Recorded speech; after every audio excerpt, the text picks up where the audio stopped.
1. Surviving the heat wave. A day in the life of a hiker. 2. Exploring the Cumberland Valley on the Appalachian Trail. Day 80 adventure. 3.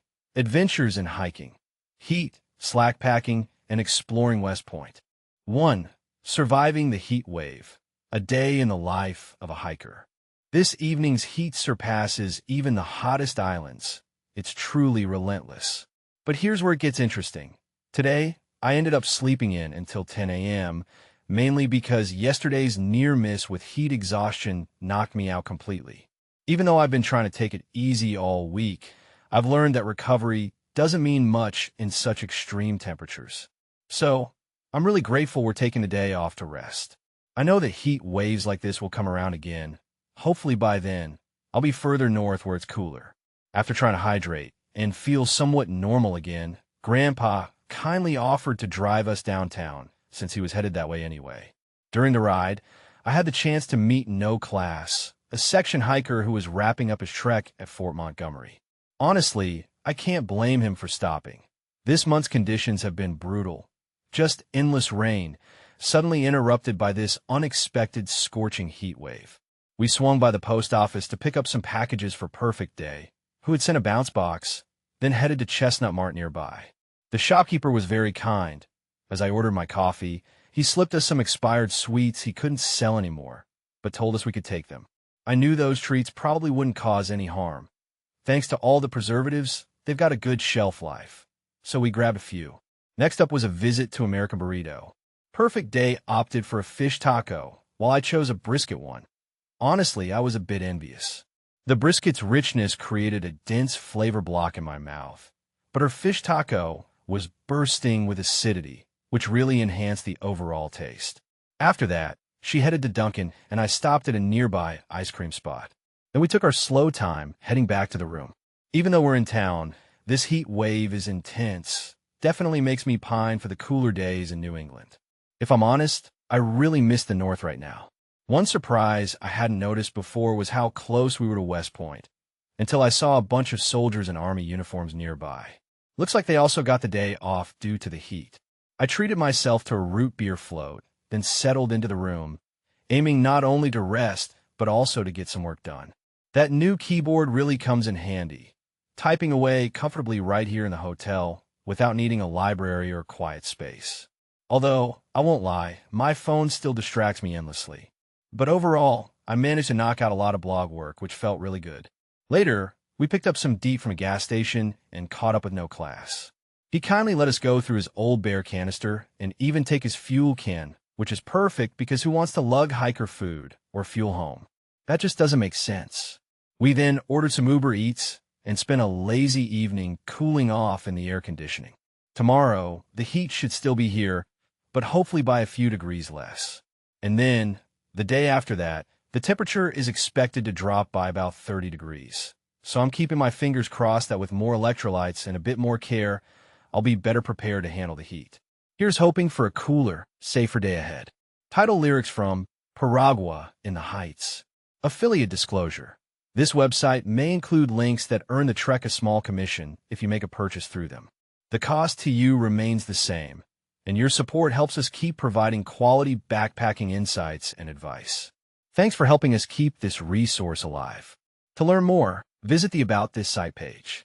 2. Exploring the Cumberland Valley on the Appalachian Trail. Day 80 adventure. Embarking on the journey through the Cumberland Valley, Day 80. 18 miles traversed from Alec Kennedy Shelter to Darlington Shelter, with an ascent of 1,900 feet and a descent of 1,700 feet. Cumulative Appalachian Trail mileage, 1,214.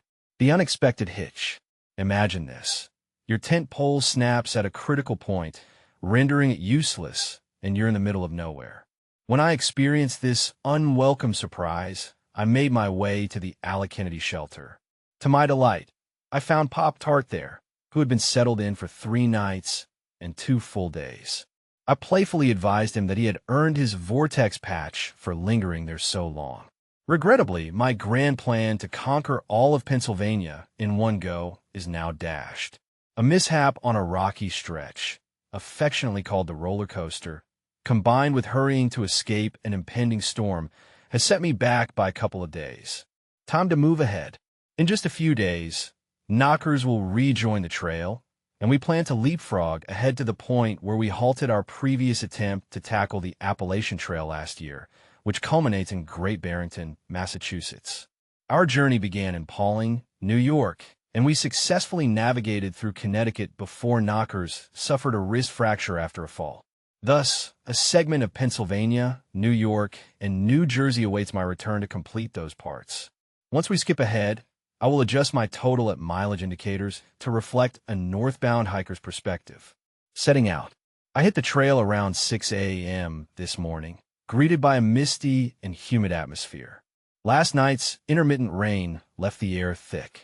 Knowing I had a trek through expansive fields shortly after passing Boiling Springs, I was hopeful the overcast conditions would persist, shielding me from a scorching sun during this stretch. It wasn't long before I encountered the center point knob marker.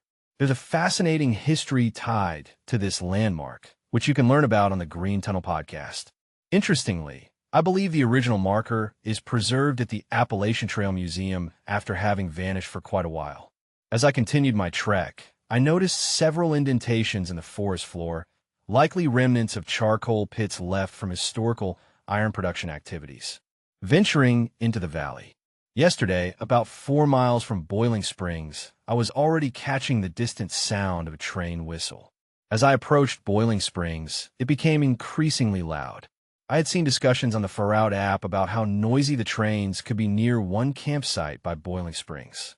However, after chatting with Frog Siren, who camped there last night, she reassured me it was not too bothersome at all.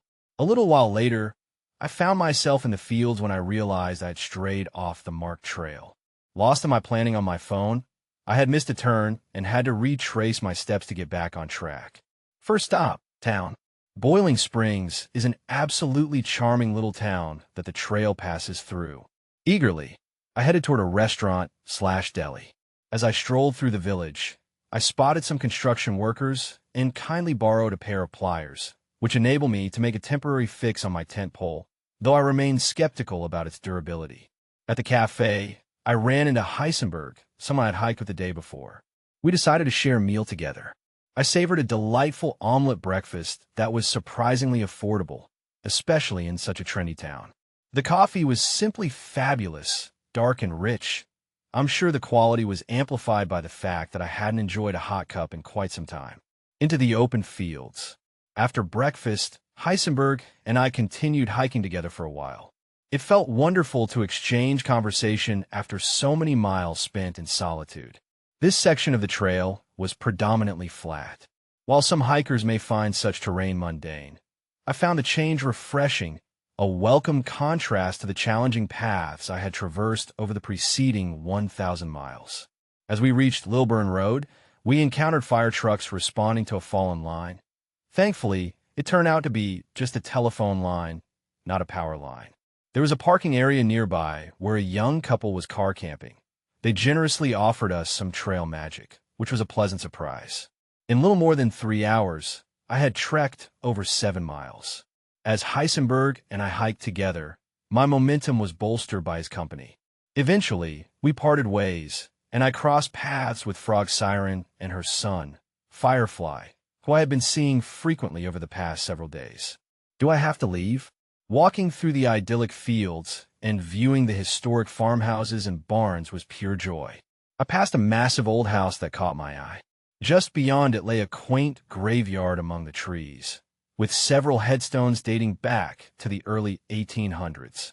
The trail then transitioned from the fields, ascending a small grove of woods before descending to a paved road that crossed over an interstate highway.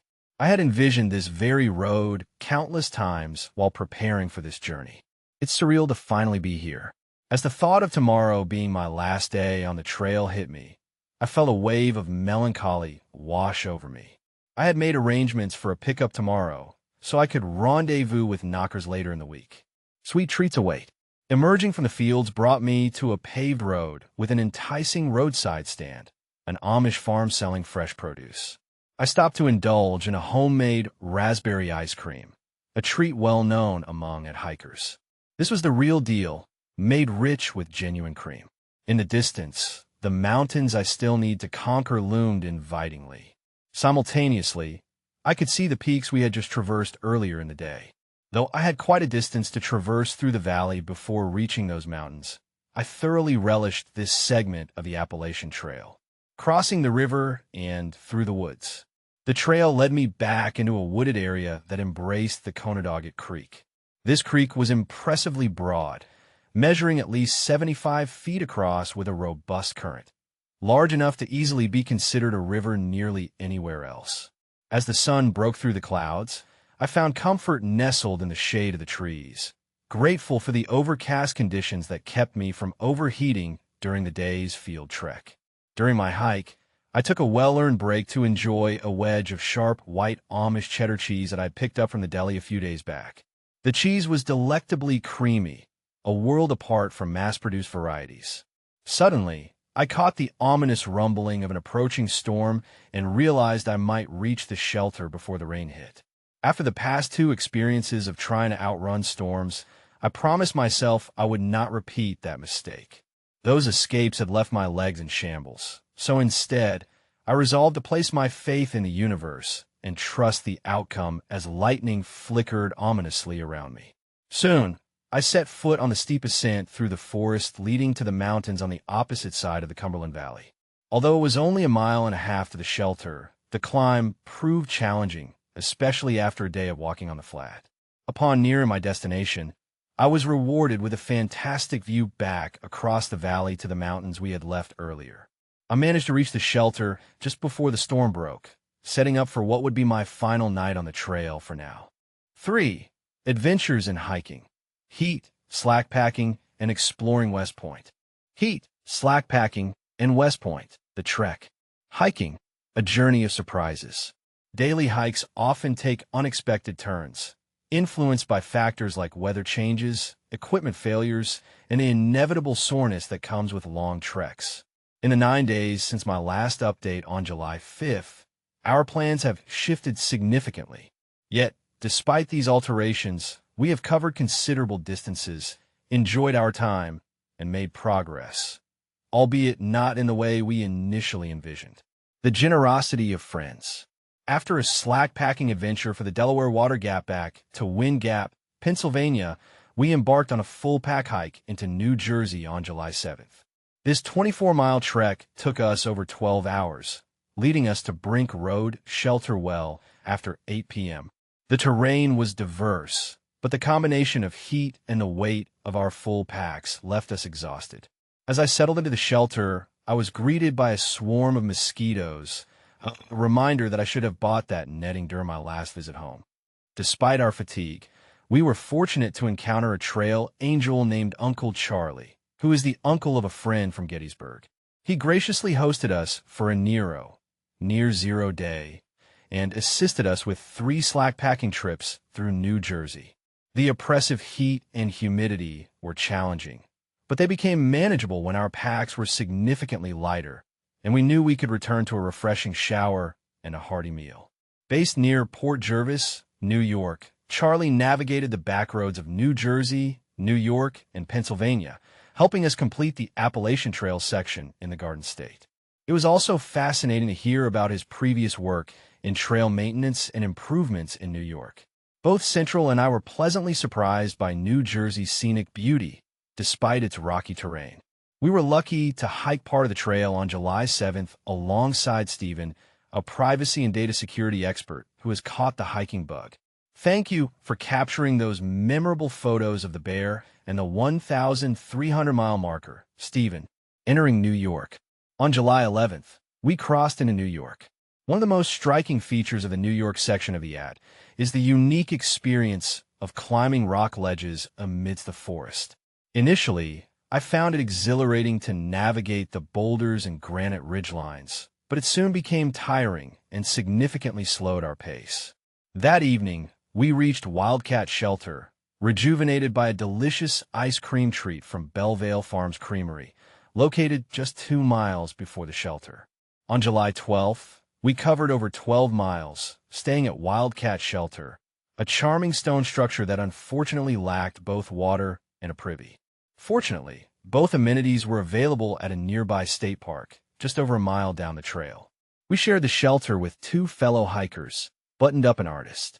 Buttoned Up earned his nickname by wearing a hostel's loner shirt, a crisp white Oxford button-down. During a public dinner in Hiwassee, Georgia, the local elders doubted his status as a through hiker, as they believed no true hiker would dress so formally. Artist, on the other hand, was a creative soul with a sketch pad, capturing the beauty of the trail with his pencil. They made for delightful companions, exploring West Point and Highland Falls. The next morning, my phone battery was dead, so Central and I opted for an Uber ride to Highland Falls, New York, the town adjacent to West Point, the U.S. Military Academy. Visiting this prestigious institution had always been a dream of mine, and I was fortunate that Central, a graduate and former staff member, could guide me. We explored the campus, starting at the Informative Visitors Center. Our visit was a captivating blend of history and education. We saw remnants of a chain that once blocked the northern Hudson River from British forces during the American Revolutionary War, along with the chapel and statues of notable West Point alumni. Central took a photo with the statue of General George Patton, which is said to face away from the library because he never spent time there during his studies, though Central is a library enthusiast. I had my picture taken with the statue of General Dwight Eisenhower, a figure I have admired since childhood. Attending Eisenhower Elementary School and spending summers at the Eisenhower National Historic Site naturally foster my respect for him. Plus, being of Pennsylvania Dutch descent, I wouldn't be surprised if he enjoyed hog maw. Central and I then hiked up a series of hills to the Army Exchange and Commissary to restock our supplies for the trail, a privilege afforded to us as retired military personnel. Tomorrow, we will set out again, slackpacking the remaining trail on the east side of the Hudson River before crossing over and making our way toward Connecticut. I genuinely enjoy visiting small towns and discovering the rich history and stories of our nation. I was surprised to learn that the naturalist John Burroughs, a contemporary of Thomas Edison, Harvey Firestone, John Muir, and Theodore Roosevelt, once taught in Highland Falls. What other fascinating facts await discovery? I have once again streamlined my backpack and am prepared to tackle the heat and challenging terrain ahead. Remember to stay cool, hydrate, enjoy your summer, and take the time to learn something new about your hometown or county. Hogmaw out. Affiliate disclosure. This website contains affiliate links, meaning that the Trek may earn a commission on any product or service purchased through the links in our articles or advertisements. The buyer pays the same price as they would otherwise, and your purchase helps support the Trek's mission to provide quality backpacking advice and information. Thank you for your support. To learn more, please visit the About This site page.